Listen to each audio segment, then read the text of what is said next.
Samantala, suspect sa umunoy panggagahasay sa isang menor de edad, arestado sa Antipolo City. Suspect, iginiit na may relasyon sila ng biktima. Si JM Pineda sa sentro ng balita. Walang palagang 20 anyos na lalaking ito ng damputin ng Rizal PNP sa Antipolo. Dahil yan sa kasong panggagahasa sa isang 13 anyos nitong nakarang taon. Ginawa ng suspect ang pangahalay sa menor de edad sa kanyang bahay.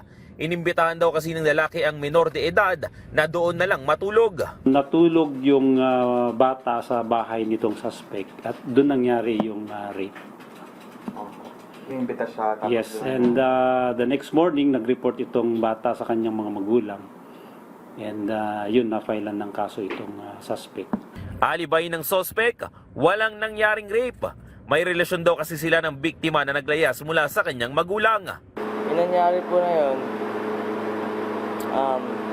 tumira po sa amin isang linggo.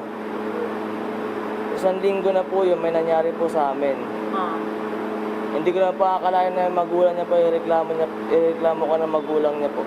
Hindi po kasi alam ng magulang niya po yung nangyari na tumakas po siya sa mga lola niya po. Napagalamang dati nang may kaso ang suspect noong 15 anyos pa lang siya.